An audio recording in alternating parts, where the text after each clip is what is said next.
Hi Domainus. Thank you all so much for watching and supporting my channel. I really appreciate every like, comment and share, it truly means a lot. Grab your popcorn as we listen to Samantha's reality. I was holding my newborn son in the hospital room when I looked up and saw my husband Ethan Cole standing in the hallway, smiling and whispering with his ex-girlfriend Lydia. My family stood around my bed, congratulating me, taking photos, but Ethan wasn't looking at our baby. He was looking at her. When he finally walked into the room, Lydia followed right behind him.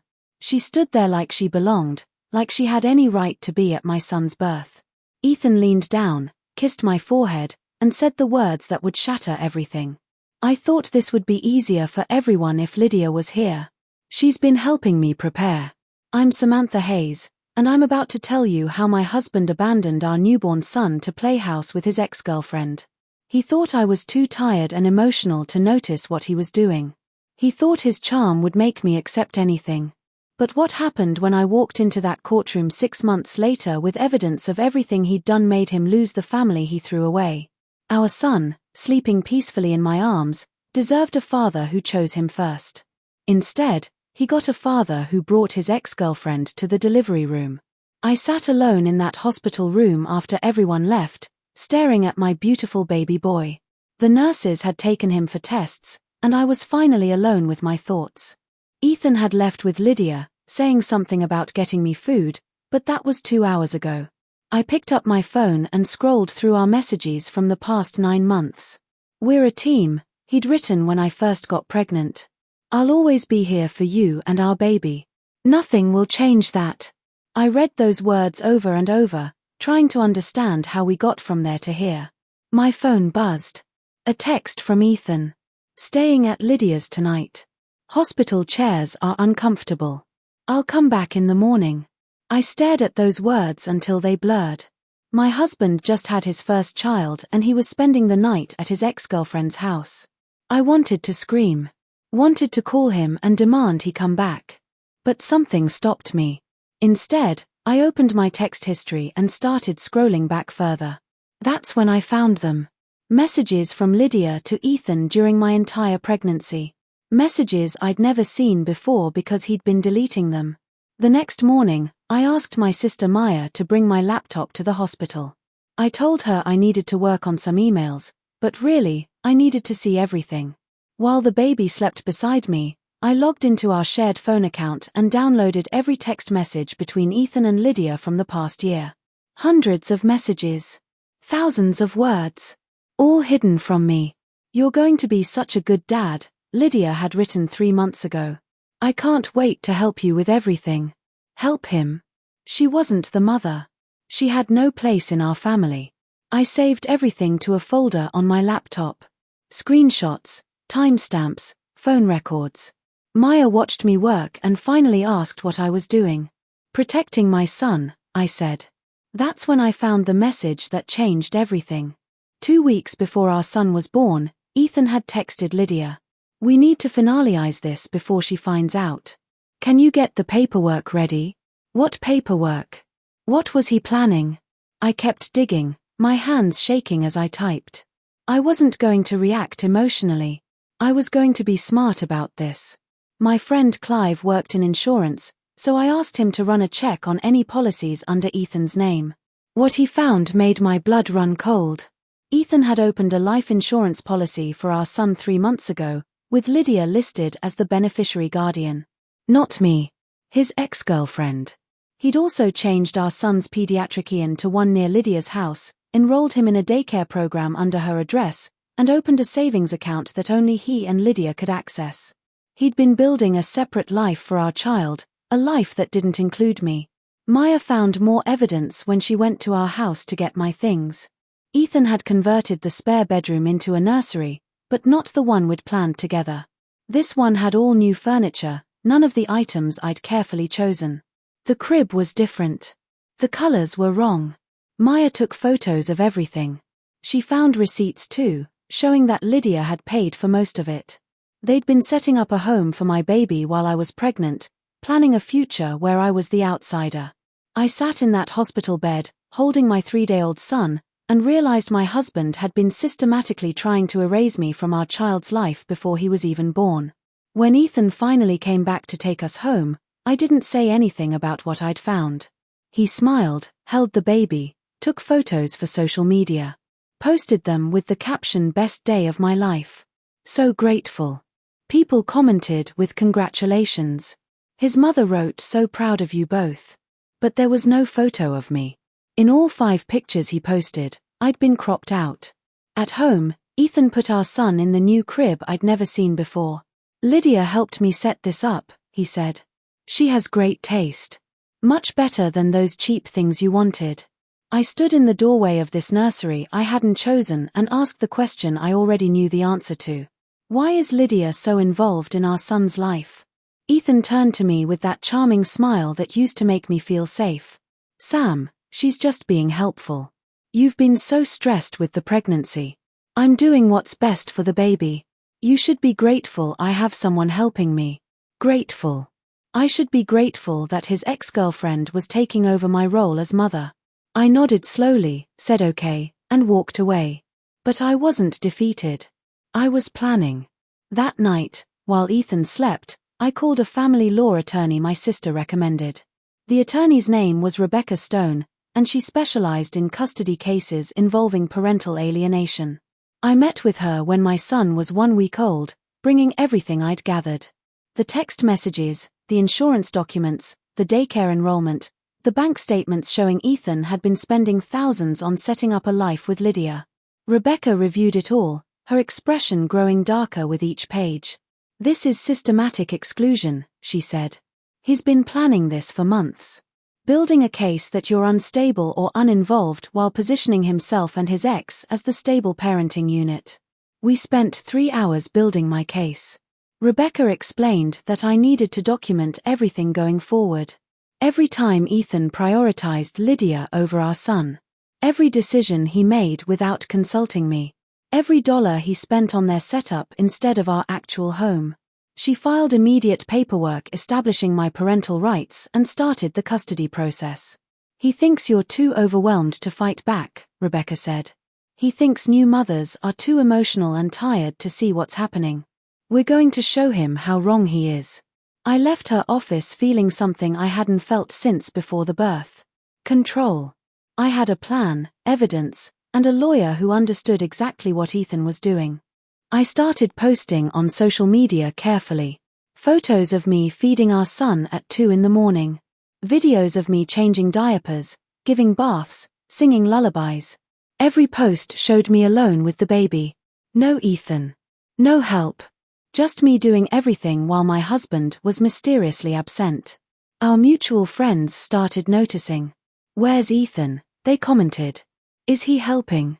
I didn't respond to the comments, just kept posting the truth. Me and my son, alone, every single day. Meanwhile, Ethan's social media showed him at restaurants with Lydia, at movies, at the gym. Living his life like he didn't have a newborn at home. Then Lydia made a mistake. She posted a photo of herself holding my son, caption reading "Nothing better than baby snuggles. My baby. In her arms." Posted to her 1,200 followers like he was hers. The comments rolled in. "I didn't know you had a baby. Congratulations." She responded to everyone. Helping out a friend. But she didn't correct them when they assumed the baby was hers. She let them believe it. I screenshot everything. Added it to my growing file. Ethan came home that night angry. "Why are you posting so much? It looks like you're trying to make me look bad." I smiled sweetly. "I'm just documenting our son's life. Isn't that what parents do?" The mediation happened when our son was 2 months old. Ethan walked in confident, his lawyer beside him, ready to negotiate shared custody like this was a business deal. He thought he'd get every other week, split holidays, look like the reasonable parent. Rebecca had other plans. She presented the timeline first. Text messages between Ethan and Lydia starting in my 2nd trimester. "Can't wait to raise this baby with you. Finally going to have the family we always wanted. She won't even notice if we're careful." The mediator's expression changed as she read them. Then Rebecca showed the financial records. The insurance policy with Lydia as guardian. The daycare enrollment at Lydia's address. The bank account I couldn't access. The nursery he'd built without my input, paid for mostly by his ex-girlfriend. Ethan's lawyer tried to object, claimed it was all innocent help from a friend. But Rebecca pulled out the receipts. Over $15,000 spent on Lydia's household in 6 months. Baby supplies delivered to her address. A bassinet in her bedroom. Ethan's name on her apartment lease as a cosigner. Your client has been building a separate household for this child, Rebecca said. One that deliberately excludes the mother. The mediator took notes, her pen moving faster with each new piece of evidence. Ethan tried the emotional route. Started talking about how he just wanted stability for the baby, how I'd been so stressed during pregnancy, how Lydia had experience with children and could help. I'm trying to give our son the best possible start, he said, looking at the mediator with those sincere eyes. Samantha needs support, and I found someone who could provide it. Rebecca didn't even look up from her notes. Your client excluded his wife from every major decision regarding their child. He moved forward with medical, financial, and residential plans without her knowledge or consent. That's not support. That's control. She pulled out more evidence. Emails between Ethan and the pediatrician discussing our son's care, with Lydia CC'd on every message. Me nowhere in the chain. A birth certificate application he'd filled out listing his address as Lydia's apartment. Text messages where he discussed transitioning the baby to spend more time at Lydia's place. The mediator stopped him mid-sentence. Mr. Cole, did you consult your wife before making any of these arrangements?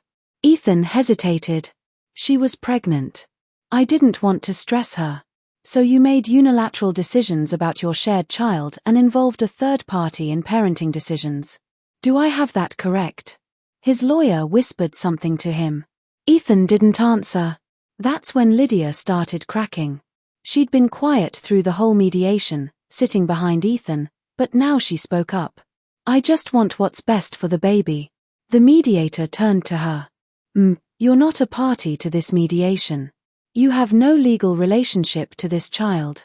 Lydia's face went red. But Ethan said I'd be involved in raising him. He promised. The mediator looked at Ethan, then at his lawyer, then at Rebecca. Did you promise your girlfriend she could co-parent your child? Ethan stumbled over his words. Lydia's not my girlfriend.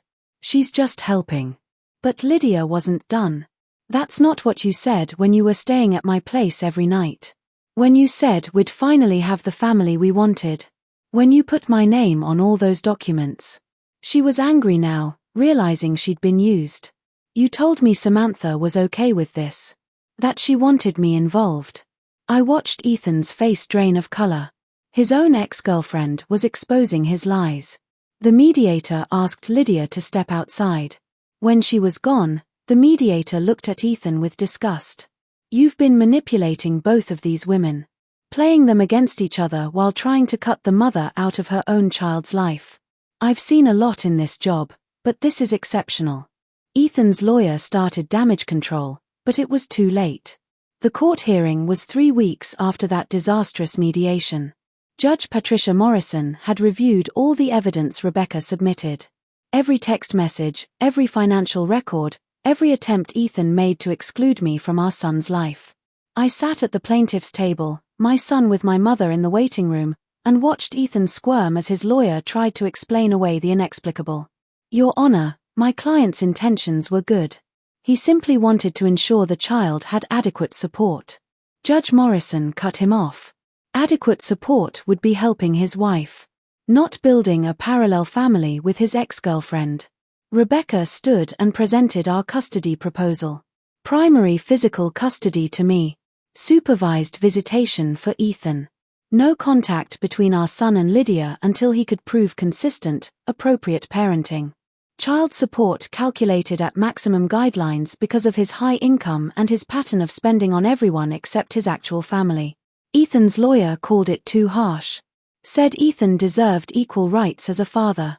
Judge Morrison leaned forward. Mr. Cole has not behaved as a father. He behaved as someone trying to steal a child from its mother. He involved a third party in parenting decisions without consent. He hid financial and medical information. He attempted to establish residence for the child at another woman's home. These are not the actions of a co-parent.